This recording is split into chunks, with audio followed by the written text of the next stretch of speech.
Boleh jadi itu sebab mengapa rizki kita sempit. Kenapa urusan kita kok kayaknya berat banget. Karena dimulai dari sholat kita yang tidak baik.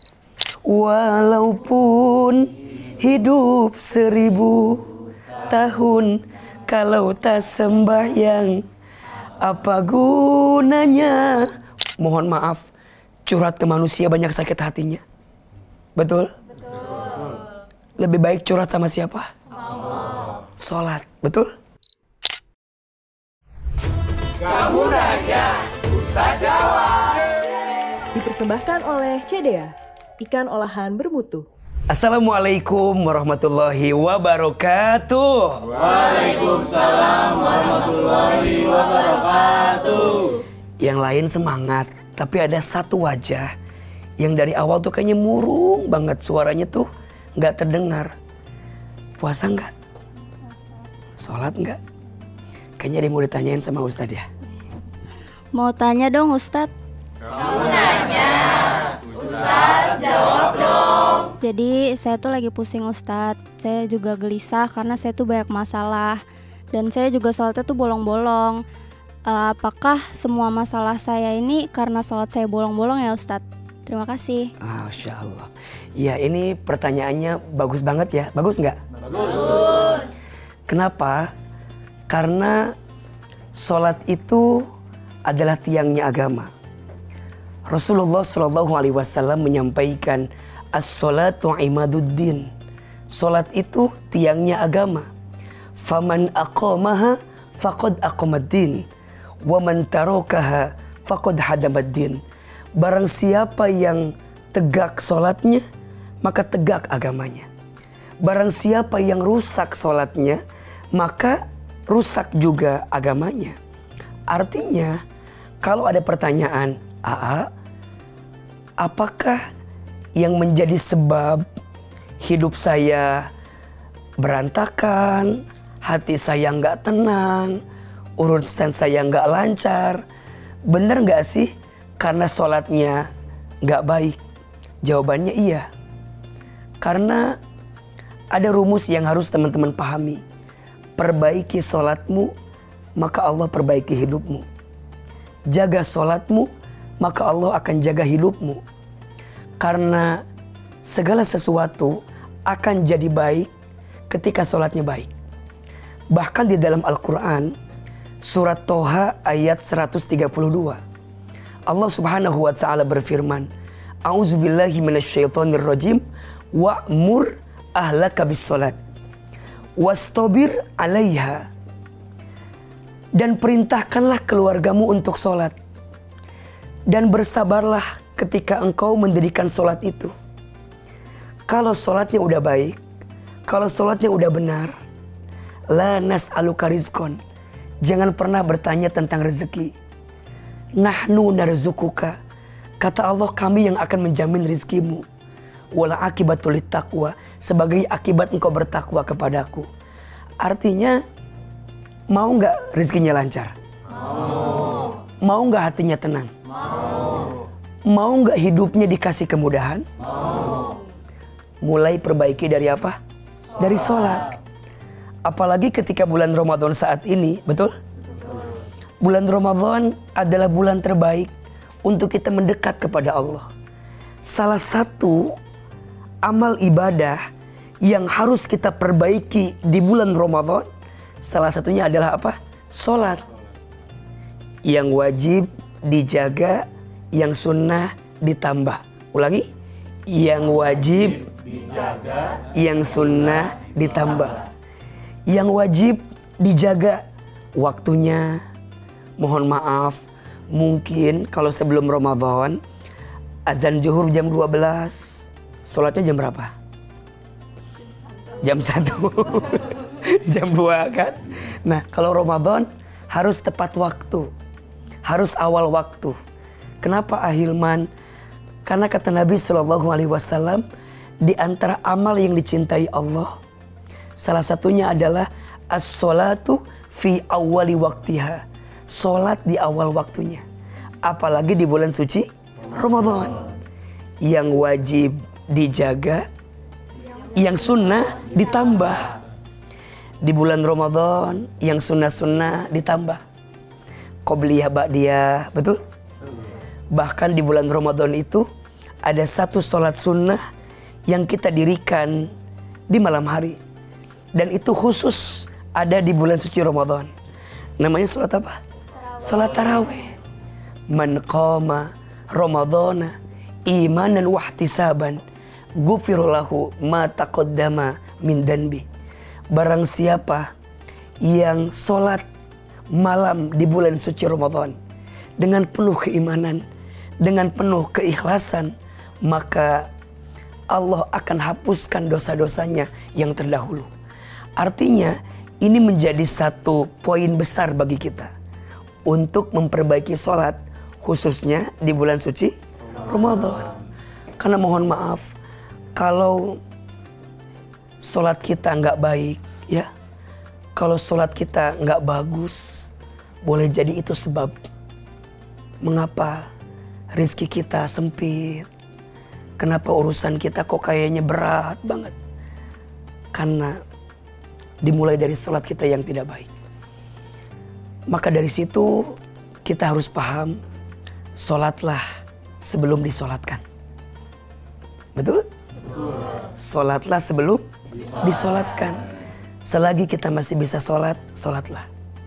Bagi laki-laki, sholatlah di masjid sebelum nanti kita digotong ke masjid. Betul? Betul. Sholatlah di belakang imam sebelum nanti kita disolatkan di depan imam. Maka sholat akan jadi kunci keberhasilan kita. Sholat akan jadi fondasi yang menguatkan hidup kita. Kita boleh kehilangan apapun, asal jangan pernah kehilangan sholat dalam kehidupan kita. Teman-teman mungkin pernah dengar ada satu syair yang mengatakan, orang hidup ribuan tahun jadi nggak punya arti apa-apa kalau nggak sholat. Tahu kan lagunya kan? Sepohon kayu daunnya rimbun, lebat bunganya serta buahnya, walaupun hidup 1000 tahun kalau tak sembahyang, apa gunanya walaupun hidup 1000 tahun kalau tak sembahyang, apa gunanya. Maka ayo kita mulai perbaiki sholat kita. Waktunya dijaga dengan baik. Setuju? Setuju. Bacaannya dipelajari dengan baik. Setuju? Setuju. Persiapan untuk sholatnya dijaga dengan baik. Termasuk perhatikan juga wudhu kita. Di dalam Al-Quran kalau kita perhatikan, kalimat sholat itu bukan af'alus sholat, tapi aqamus sholat. Kalau af'alus sholat itu maknanya melaksanakan sholat. Tapi kalau aqamus sholat itu maknanya mendirikan sholat. Jadi untuk urusan sholat bukan hanya melaksanakan, tapi apa? Mendirikan. Kalau mendirikan berarti yang diperhatikan banyak.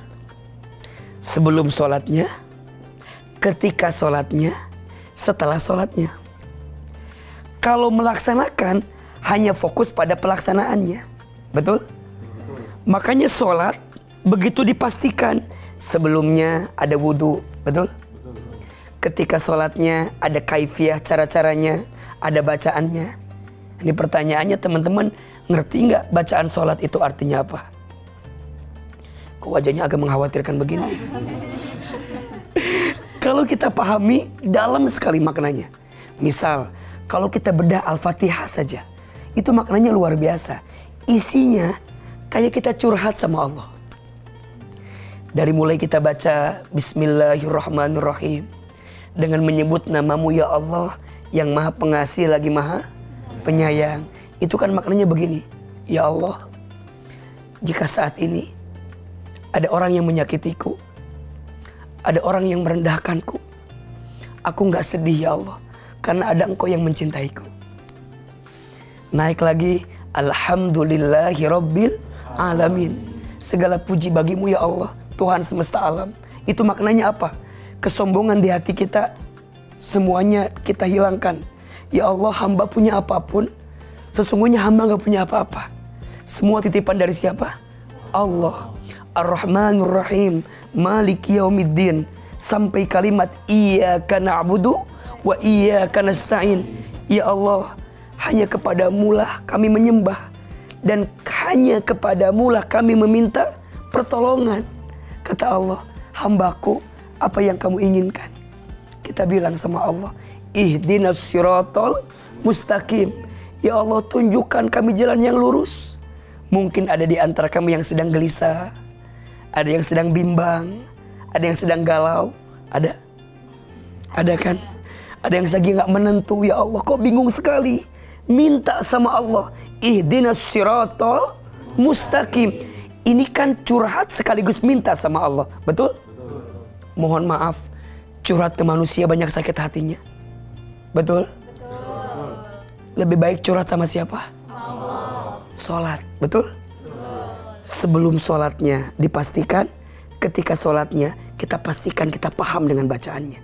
Sampai nanti dampaknya apa? Innas sholata tanha anil fahsyai wal munkar. Sesungguhnya sholat bisa mencegah perbuatan keji dan munkar. Mudah-mudahan teman-teman bisa lebih dekat dengan Allah, bisa memperbaiki sholat kita, betul? Apalagi di bulan suci Ramadan. Jelas jawabannya? Semoga bermanfaat. Terakhir, sebelum kita berpisah, kita berdoa dulu, boleh?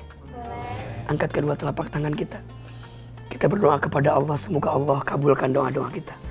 A'udzubillahi minasyaitonirrajim. Bismillahirrahmanirrahim. Allahumma sholli ala sayyidina Muhammad sallallahu alaihi wasallam wa ala alihi washabihi ajmain. Ya Allah, ya Rahman ya Rahim. Duhai Allah yang Maha Pengasih lagi Maha Penyayang. Ya Allah, sayangilah kami semua dengan rahmat-Mu. Cintailah kami semua dengan kasih sayang-Mu. Ya Allah, jadikan kami hamba-Mu yang pandai menjaga sholat. Ya Allah, jadikan kami hamba-Mu yang bisa khusyuk dan tenang ketika sholat. Ya Allah, jadikan kami hamba-Mu yang bisa memperbaiki sholat setiap saat, setiap waktu sebelum kami kembali kepadamu. Ya Allah, jadikan bulan Ramadan ini bulan terbaik untuk kami, memperbaiki sholat kami dan mengindahkan setiap amal soleh kami agar kami semakin dicintai oleh-Mu. Rabbana atina fid dunya hasanah wa fil akhirati hasanah wa qina azabannar. Subhana rabbika rabbil izzati amma yasifun wa salamun alal mursalin walhamdulillahi rabbil alamin. Amin ya rabbal alamin. Terima kasih. Sampai ketemu lagi ya di lain kesempatan. Assalamualaikum warahmatullahi wabarakatuh. Waalaikumsalam warahmatullahi wabarakatuh.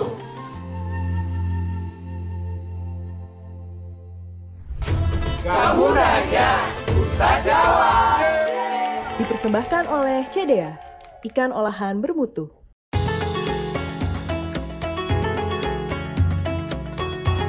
Halo, jumpa lagi di Kreasi Resep CDA bersama saya Chef Billy Kalangi. Dan kali ini saya akan membuat sup bening dumpling chicken ala CDA. Bawang merah, bawang putih, kita tumis hingga harum. Kreasi Resep makin spesial menggunakan CDA Fish Dumpling Chicken terbuat dari ikan olahan bermutu, diproses secara higienis dan halal. Kita masukkan CDA Fish Dumpling Chicken, wortel, kapri manis, daun seledri, jamur kuping, daun bawang. Dan sekarang saya mau seasoning, garam, gula pasir, lada bubuk. Setelah itu kita aduk rata dan diamkan hingga mendidih. Kemudian kita penyajian. Jadi di bagian dasar mangkok itu saya kasih soun. Kita sirap dengan sup bening di atasnya. Dan ini dia sudah jadi sup bening dumpling chicken ala CDA. Bersama CDA semua masakan jadi tambah enak. Selamat mencoba.